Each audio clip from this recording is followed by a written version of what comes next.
अवतार the legend episode 293। लौटना होगा ध्रुवा। कहानी अब आगे। 3 साल पहले। चंद्रपुर साम्राज्य। सुबह का समय। जगह। अभ्यास स्थल। कहानी की शुरुआत में हम देखते हैं कि अभ्यास स्थल में ध्रुवा और बोला दोनों मिलकर शरीर पर कवच पहने युद्ध अभ्यास कर रहे थे।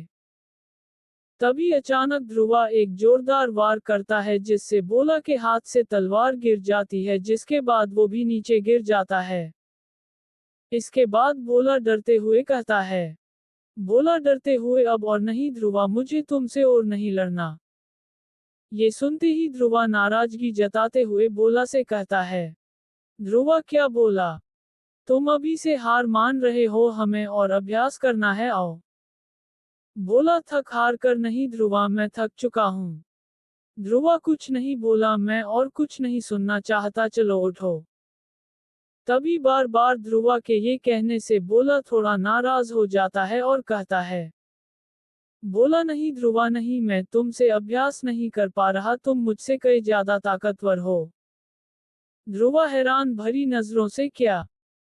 बोला गहरी सांस के साथ, देखो ध्रुवा, मैं जानता हूं कि तुम्हें ये अभ्यास करना पसंद है और अभ्यास करना भी चाहिए, क्योंकि युद्ध में हमारे आगे ढाल की तरह तुम खड़े होते हो, हम तो बस तुम्हारे पीछे रहकर दुश्मनों को तीर मारते हैं। पर बात यहाँ ये है कि मैं एक धनुर्धरी हूं, ना कि तुम्हारी तरह एक महान योद्धा जिसने हर अस्त्र पर महारत हासिल की हो। मैं तुम्हारी तरह ताकतवर नहीं हूं और ना कभी बन पाऊंगा। ध्रुवा ये सुनकर मन ही मन कुछ सोचने के बाद बोला के पास ही बैठकर अपने चेहरे पर मुस्कान रखे बोला की ओर देखकर कहता है, ध्रुवा, तो तुम सोच रहे हो कि तुम मुझसे ताकतवर नहीं हो और ना कभी बन पाओगे। पर ये एक झूठ है, एक मिथ्या है कि तुम मेरी तरह। ध्रुवा आगे कुछ कहता बोला उसे बीच में ही टोककर नाराजगी जताते हुए कहता है, बोला बस भी करो ध्रुवा, कहना आसान है पर करना असंभव। जब तुम महाकाल बन जाते हो, तुम कुछ और बन जाते हो, कुछ ऐसा जिसे शब्दों में वर्णन नहीं किया जा सकता। ध्रुवा मुस्कुराते हुए, क्या सच में?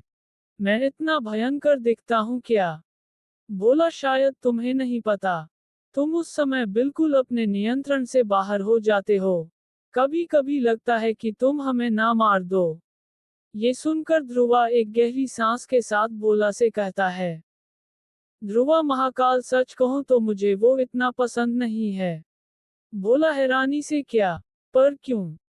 ध्रुवा मुस्कान के साथ, हाँ, वो हमेशा लड़ने में मदद करता है, मुझे हर मुश्किल से बाहर निकालता है, पर वो कई मायनों में एक क्रूर जीव की तरह है जिसे काबू करना लगभग असंभव है।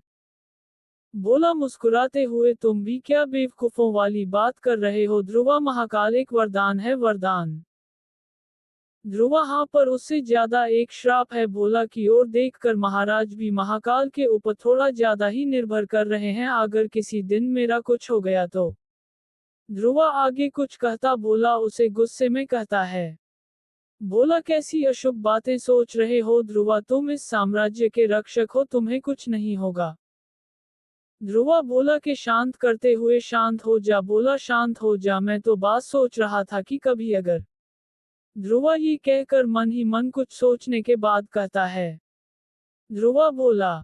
बोला नाराजगी जताते हुए, हाँ बोल। ध्रुवा, अभी मैं तुझसे जो भी कहूंगा तू मानेगा, गुस्सा तो नहीं करेगा ना? बोला ठीक है, बोल। ध्रुवा गहरी सांस लेते हुए, भगवान करे ऐसा ना हो, पर अगर किसी दिन मुझसे ज्यादा कोई ताकतवर मुझे मिल जाए जिससे मैं हार जाऊं या फिर मर जाऊं। ये सुनते ही बोला गुस्से से वहां से उठ ही रहा था कि तभी ध्रुवा उसे फिर से बैठाकर मुस्कुराते हुए कहता है, ध्रुवा गुस्सा क्यों हो रहा? बोला मैं बस कह रहा है कि अगर किसी लड़ाई में मेरी मृत्यु हो जाए तो क्या तू मेरी जगह महाकाल बनेगा? बोला नाराज होकर, ये क्या बहकी बातें कर रहा है ध्रुवा, महाकाल एक अजय योद्धा है, तुझे मारने वाला कोई इस संसार में पैदा नहीं हुआ है। ध्रुवा मुस्कुराते हुए, फिर भी कभी तो कोई मिलेगा ना जो मेरे टक्कर का होगा। मैं बस ये कहना चाहता हूँ कि अगर ऐसा दिन कभी आया तो मुझे ये सोचना ना पड़े कि मेरे बाद इस साम्राज्य का रक्षक कौन होगा। तू बात को समझ रहा है ना? बोला। ये सुनकर बोला, ध्रुवा के मुस्कुराते हुए चेहरे को देखकर कुछ समय मौन होकर मन ही मन कुछ सोचने लगता है।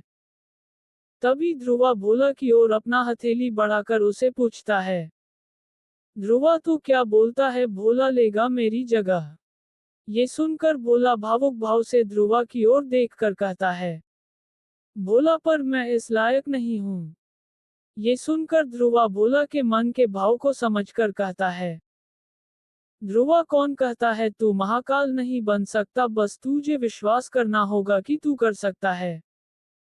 जब तू उस लाल कपड़े को अपने चेहरे पर बांधेगा, जब तू अपने हाथों में वो 2 तलवार पकड़ेगा, जब तू उस काले कवच को पहनेगा, तब तुझे खुद को भोला नहीं बल्कि इस साम्राज्य का रक्षक मानकर चलना होगा, जिससे तुझे हिम्मत मिलेगी। ये सुन भोला ध्रुवा की ओर देखकर कहता है, भोला क्या इतना आसान है ध्रुवा एक महाकाल बनना? ध्रुवा मुस्कुराते हुए, हाँ बहुत आसान है। वर्तमान समय, जगह, झालावाड़ जिले के पास वाला जंगल। वहां बारात के ढोल नगाड़े की आवाज से पास वाले पहाड़ में लोगों की चीखों की आवाज दब चुकी थी। रणजीत के साथी यहाँ वहां भाग रहे थे, तब एक पेड़ पर महाकाल बैठकर अपने हाथ में एक तलवार पकड़े बैठा था। वो अपने घुटनों को छूते हुए मन ही मन कहता है, महाकाल इतना भी आसान नहीं है ध्रुवा। तभी वो उस पेड़ पर से कूदकर एक और पेड़ के डाली पर बैठ जाता है कि तभी पीछे से एक आदमी महाकाल को पकड़कर पेड़ से नीचे गिरा देता है, जिससे सभी उस ओर आने लगते हैं। महाकाल उठकर देखता है कि उसके हाथ से वो तलवार एक झाड़ियों के पास जाकर गिरी है। उसे निहत्था देख रंजीत चिल्लाकर अपने साथियों से कहता है, रंजीत अरे मेरा मुंह क्या देख रहे हो, जाओ उसे मारो।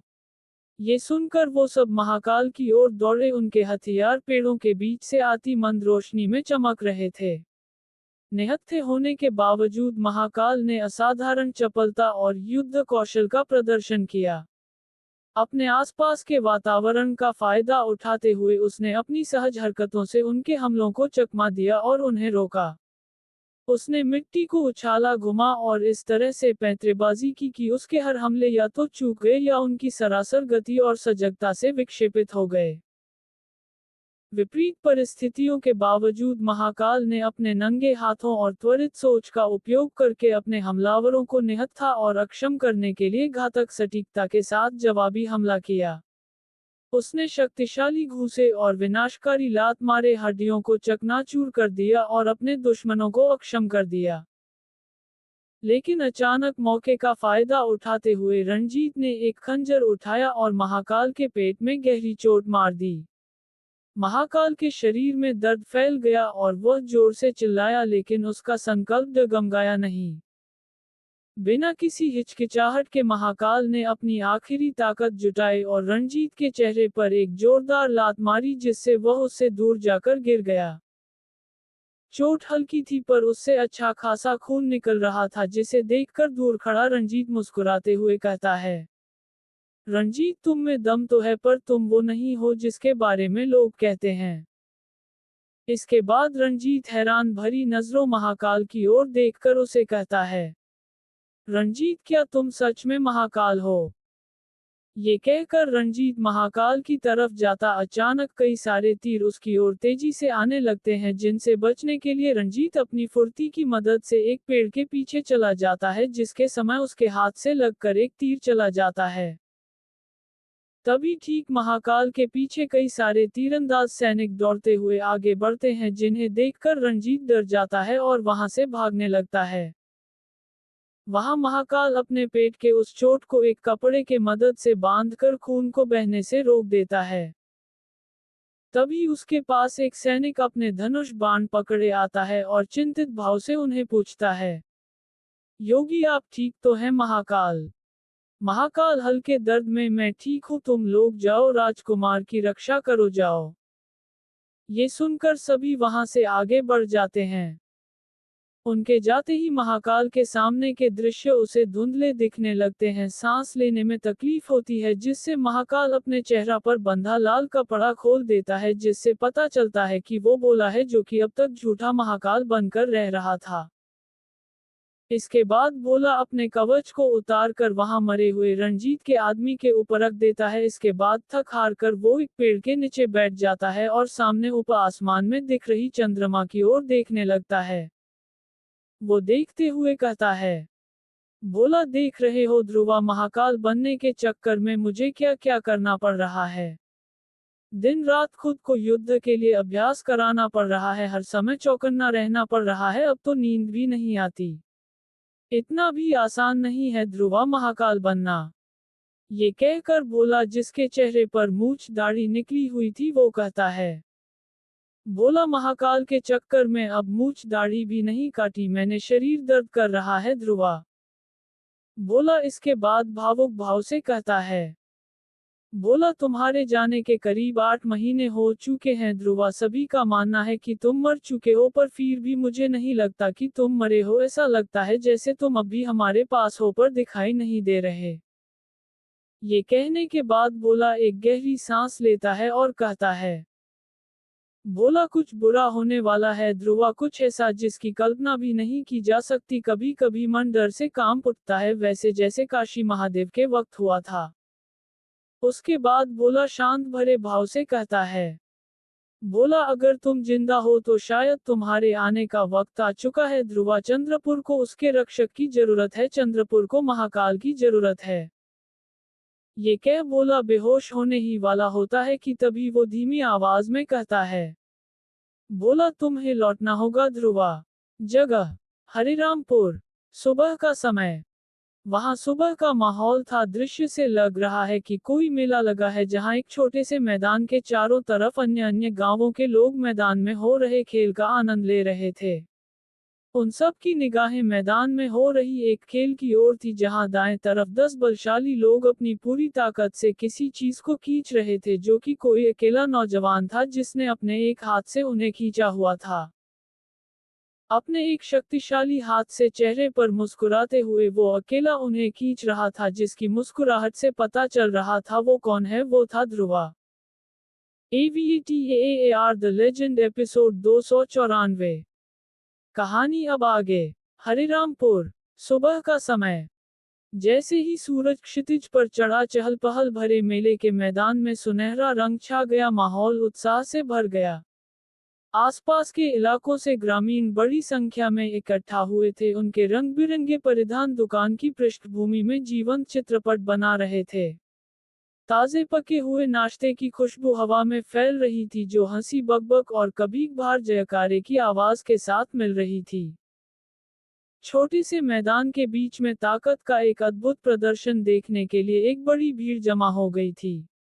मैदान के एक तरफ 10 हट्टे-कट्टे आदमी मांसपेशियों में खिंचाव और चेहरे पर मेहनत से लालिमा लिए हुए अपनी पूरी ताकत से एक मोटी भारी रस्सी को पकड़ रहे थे। उनके पैर जमीन में धंसे हुए थे और उनकी नसें उभरी हुई थी, क्योंकि वे अपनी पूरी ताकत से खींच रहे थे। हर आदमी एक अनुभवी कार्यकर्ता था, जो कड़ी मेहनत का आदी था, और फिर भी उनका सामूहिक प्रयास लगभग निरर्थक लग रहा था। उनके सामने अकेला ध्रुवा खड़ा था, साधारण कपड़े पहने हुए, उसका व्यवहार शांत और केंद्रित था। सिर्फ एक हाथ से उसने रस्सी के दूसरे सिरे को पकड़ रखा था, उसकी पकड़ मजबूत और अटूट थी। 10 आदमियों के बल का प्रतिरोध करते हुए उसकी मांसपेशियां नियंत्रित शक्ति से लहरा रही थी और उन्हें उल्लेखनीय सहजता से अपनी ओर खींच रही थी। भीड़ विस्मय में देख रही थी, उनकी आंखें अविश्वास से चौड़ी हो गई थीं। ध्रुवा के असाधारण करतब को देखकर दर्शकों के बीच प्रशंसा और विस्मय की फुसफुसाहट फैल गई। हर खींचतान के साथ 10 मजबूत आदमी धीरे धीरे लेकिन निश्चित रूप से उसकी ओर खींचे चले जा रहे थे। उनके पैर अपनी पूरी कोशिशों के बावजूद जमीन पर फिसल रहे थे। ध्रुवा का चेहरा शांत था, चेहरे पर मूछ दाढ़ी उग चुके थे, उसके होठों पर हल्की मुस्कान थी, क्योंकि वह अपने विरोधियों की संयुक्त ताकत का सहजता से मुकाबला कर रहा था। मेला का मैदान जयकारों और तालियों से गूंज उठा। तभी ध्रुवा अपने दोनों हाथों से उस रस्सी को अपनी ओर खींच लाता है, जिसके कारण उसके सामने के सभी शक्तिशाली लोग मिट्टी से रगड़कर नीचे गिरते हुए उसकी ओर आ जाते हैं। जिसे देख पूरा गांव झूम उठता है। तभी वहां भीड़ के भीतर से ब्रह्मा आता है और ध्रुवा के कंधे पर हाथ रखकर सभी से चिल्लाते हुए कहता है, ब्रह्मा इस चुनौती का विजय है कृष्णा। इसके बाद हर तरफ कृष्णा नाम का नारा लगने लगता है। कृष्णा कृष्णा कृष्णा कृष्णा कृष्णा कृष्णा। कुछ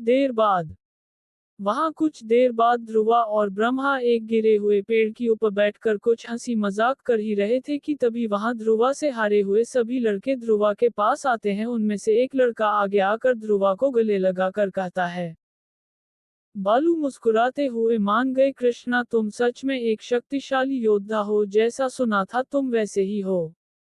कभी मन करे तो हमारे भीमपुर जरूर आना। ध्रुवा झुककर सम्मान करते हुए जी बिल्कुल। ये कहकर वो सब ध्रुवा से अनुमति लेकर अपने गांव लौट जाते हैं। उनके जाते ही ब्रह्मा ध्रुवा से कहता है, ब्रह्मा वाह कृष्णा, तुम तो हर जगह छा गए हो। पहले हमारे गांव और अब आस पास के गांव में बस तुम्हारी बात हो रही है।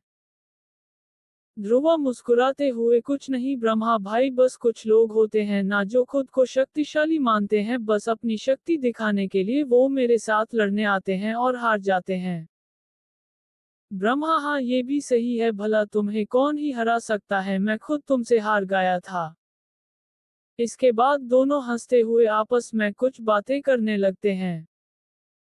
तभी ब्रह्मा ध्रुवा के चेहरे पर मूंछ और दाढ़ी देख हंसते हुए पूछता है, ब्रह्मा कृष्णा, मैं तुमसे कुछ पूछना चाहता था, क्या तुमने मुझसे प्रेरित होकर अपने चेहरे पर मूंछ और दाढ़ी बढ़ाई है? ध्रुवा मुस्कुराते हुए, अरे नहीं भाई, वो बाबा की तबीयत खराब है ना, तो गांव की पूरी जिम्मेदारी मेरे ऊपर है, इसीलिए समय ही नहीं मिलता दाढ़ी काटने की। और कोई बात नहीं, काम खत्म हो जाने दो, उसके बाद देखेंगे। वैसे क्या मैं अच्छा नहीं दिख रहा? ब्रह्मा अरे वो बात नहीं है, बस तुम थोड़े बड़े और दिन पर दिन और भी शक्तिशाली दिख रहे हो। वैसे सरपंच जी को हुआ क्या है? ध्रुवा बुखार हुआ है, उन्हें गांव के वेद जी ने कुछ जड़ी बूटी दिन में और रात में खाने के लिए दिया है। इसके बाद ध्रुवा मन ही मन कुछ सोचने के बाद ब्रह्मा से कहता है, ध्रुवा हाँ हाँ वो आपसे कुछ कहना था ब्रह्मा भैया। ब्रह्मा हाँ कहो। कुछ देर बाद ध्रुवा से कुछ बातें सुनकर ब्रह्मा हैरान भरी नजरों से उसे कहता है, ब्रह्मा क्या मतलब, स्वयं महादेव ने तुम्हें भविष्य के बारे में बताया? ध्रुवा बस बताया ही नहीं बल्कि मुझे कुछ दृश्य भी दिखाए जहां संसार घिरे घिरे समाप्त हो रहा था। ब्रह्मा थोड़े डरते हुए, और ऐसा हो कैसे रहा था? ध्रुवा कुछ दृश्य याद करते हुए, बात को 3-4 महीने हो गए हैं तो थोड़ा याद नहीं आ रहा। याद आने के बाद ध्रुवा हाँ याद आया। एक राक्षस होगा जो कि अपनी बड़ी सी सेना के साथ पृथ्वी पर हमला करेगा, और उसे रोकने के लिए मेरे साथ करीब 7 दैवी शक्तियों वाले योद्धा होंगे जो कि मेरी मदद करेंगे उस राक्षस से लड़ने में। ब्रह्मा हैरान भरी नजरों से, जैसे कल की अवतार के साथ 7 चिरंजीवी होंगे जो कली के विरुद्ध लड़ेंगे और सत्य युग की स्थापना करेंगे। ध्रुवा चेहरे पर मुस्कान के साथ हाँ। ब्रह्मा और क्या बताया उन्होंने? क्या उन्होंने बताया कि तुम कौन हो? तुम्हारा असली नाम क्या है और तुम किस जगह से आया है? ध्रुवा निराश भरे भाव से बताया तो कुछ नहीं, पर उन्होंने ये कहा कि समय आने पर मुझे सब याद आ जाएगा। ये सुनते ही ब्रह्मा नाराज होकर कहता है, ब्रह्मा क्या मेरे भोलेनाथ, इतना कुछ बोल दिया था, बाकी का बता देते तो इस रहस्य से पर्दा उठ सकता था। ये कहने के बाद ब्रह्मा एक गहरी सांस के साथ ध्रुवा से मुस्कुराते हुए कहता है, ब्रह्मा खैर छोड़ो, सबसे बड़ी बात महादेव ने तुम्हें साक्षात दर्शन दिए हैं और ये भी बताया कि तुम ही भविष्य में हमें बचाओगे। ये मुझे पहले से ही पता था कि तुम कुछ अलग हो, पर ये नहीं पता था कि तुम इतने अलग होगे। ये सुनकर ध्रुवा मुस्कुराते हुए कुछ कहता, तभी ब्रह्मा के पास एक लड़का आकर उसे कहता है, बलराम भैया, मैंने और साबू ने दुकान से ढोल नगाड़े खरीद लिए हैं। ये सुनकर ध्रुवा हैरान भरी नजरों से ब्रह्मा की ओर देखकर उन्हें पूछता है, ध्रुवा कहाँ जाने की तैयारी हो रही है भैया? ब्रह्मा मुस्कुराते हुए, अरे कुछ नहीं, बस हमारे राजकुमार का अभी अभी विवाह हुआ है, वो शायद आज शाम तक महल आ जाएंगे। उनके आने के अगले दिन पूरे राज्य में एक बड़ा समारोह होगा जहां लोगों को भोजन दिए जाएंगे। वहां कई लोग अपने अपने कला का प्रदर्शन करेंगे। हमें बस वहां जाना है और ढोल नगाड़े बजाने हैं। ये सुनते ही ध्रुवा ब्रह्मा से पूछता है, ध्रुवा, ओहो, कहाँ के राजकुमार हैं वो? ब्रह्मा हैरान भरी नजरों से, कहाँ के मतलब? हमारे राजकुमार हैं वो? ये आसपास का सारा गांव चंद्रपुर साम्राज्य के भीतर आता है और वो उसी के ही राजकुमार हैं। चंद्रपुर का नाम सुनते ही अचानक ध्रुवा के सिर के पीछे हल्का दर्द होने लगता है और अजीब अजीब से दृश्य दिखने लगते हैं, जैसे कि दृश्य एक अकेला महाकाल पूरे सेना के आगे खड़ा है। उसके बाद मंदिर के सामने खड़ी सेना के सामने एक अकेला ध्रुवा अर्धमृत अवस्था में अपने हाथों में दो मंदिर की घंटियां पकड़े खड़ा है। अवतार द लेजेंड एपिसोड 295। स्वागत। कहानी अब आगे। हरिरामपुर सुबह का समय। कहानी की शुरुआत में हम देखते हैं कि ब्रह्मा के मुख से चंद्रपुर साम्राज्य का नाम सुनते ही ध्रुवा को अचानक सिर में दर्द होने लगता है और अजीब दृश्य दिखाई देने लगते हैं। ये देखकर ब्रह्मा डरते हुए ध्रुवा से पूछता है, ब्रह्मा, क्या हुआ कृष्णा? ध्रुवा, दर्द से कुछ नहीं भैया, बस सिर का पीछे का भाग थोड़ा दर्द कर रहा है, मानो मानो जैसे किसी ने। ये सुनकर ब्रह्मा पास के घड़े से एक गिलास में जल लेकर ध्रुवा को देते हैं, जिसे पीकर ध्रुवा राहत की सांस लेता है और ब्रह्मा से कहता है, ध्रुवा, ये दर्द एक दिन मेरा जान ले लेगा। ये सुनते ही ब्रह्मा मुस्कुराते हुए ध्रुवा के कंधे पर हाथ रखकर उस कहता है, ब्रह्मा, मर्द को दर्द नहीं होता कृष्णा, मामूली सिर दर्द से कुछ नहीं होने वाला तुम्हें। ध्रुवा, बात सिर दर्द की नहीं है भैया, बात दर्द के साथ उन दृश्यों की है जो मुझे आजकल कुछ ज्यादा ही दिख रहे हैं। ब्रह्मा हैरानी से, मतलब कौन से दृश्य? ये सुनने बाद ध्रुवा कहता है, ध्रुवा, उन दृश्यों को शब्दों में वर्णन करना थोड़ा कठिन है, ऐसा लगता है कि जैसे वो दृश्य इतने तेजी से मेरे आंखों के सामने से गुजर जाते हैं जिन्हें देखकर पूरी तरह से समझना असंभव है।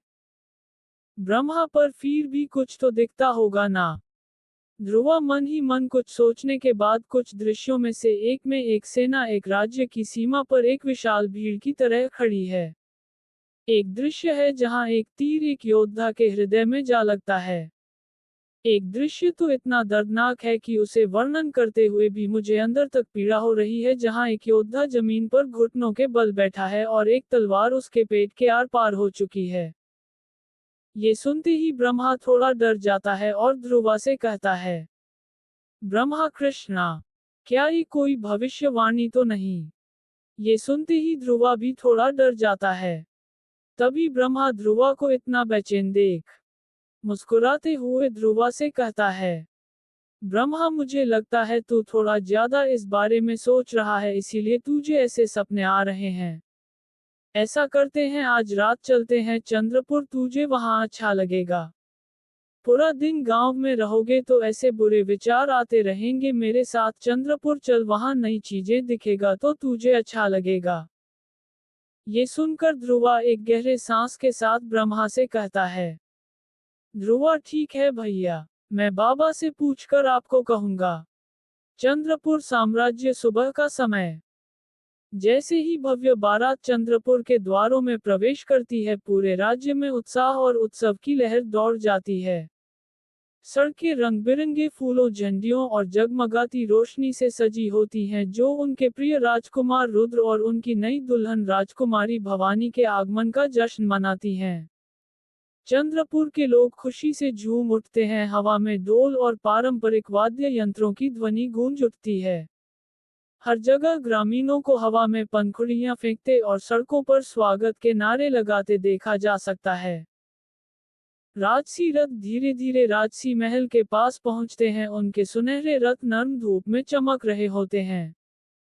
अपने शाही परिधान में सजे राजकुमार रुद्र अपने रथ से उतरते हैं और अपनी दुल्हन राजकुमारी भवानी की सहायता के लिए मुड़ते हैं। वह एक अलंकृत राजस्थानी दुल्हन की साड़ी में लिपटी हुई और भारी गहनों से सजी हुई शालीनता से उनका हाथ थाम लेती है। भीड़ नई रानी की सुंदरता और शिष्टता को देखकर विस्मय में देखती है, ये जानते हुए कि उनका राज्य अब एक नए अध्याय में प्रवेश कर रहा है।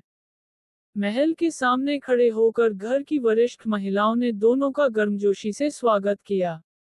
कल्याणी अपनी कोमल मुस्कान के साथ स्वागत समारोह का नेतृत्व करती है, जबकि विधवा की सफेद साड़ी पहने नंदिनी चुपचाप उन्हें आशीर्वाद देती है। अपनी विधवा होने के बावजूद नंदिनी की उपस्थिति महत्वपूर्ण है, जो परंपरा और सम्मान का प्रतीक है।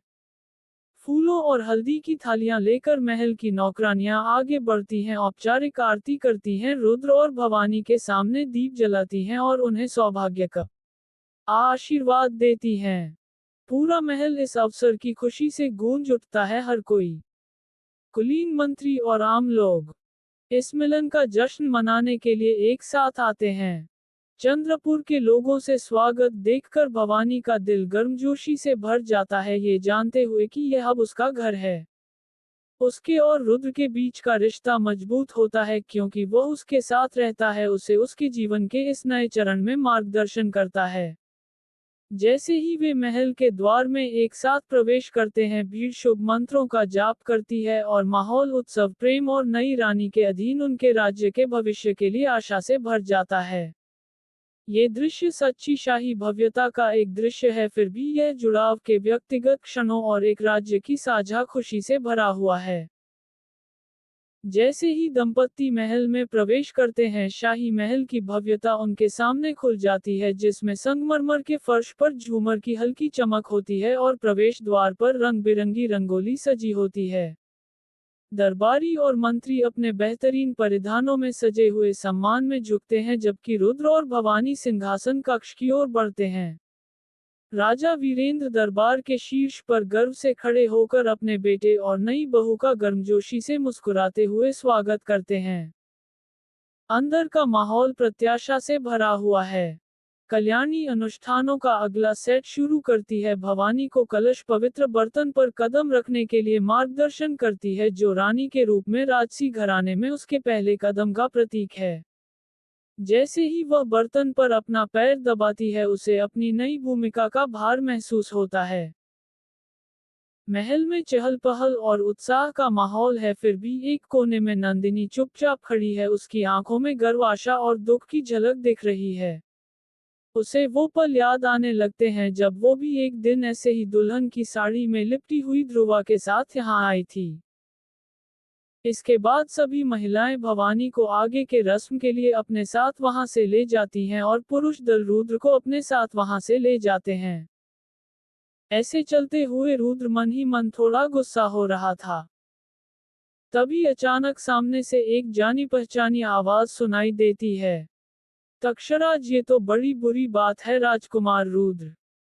ये सुनते ही रुद्र हैरान भरी नजरों से अपने आगे की ओर देखता है, जहां वो तक्ष को अपने सामने देख कहता है, रुद्र तक्ष। तक्षराज, अपने चेहरे पर मुस्कान लिए अकेले अकेले विवाह कर दिया और हमें बताया भी नहीं।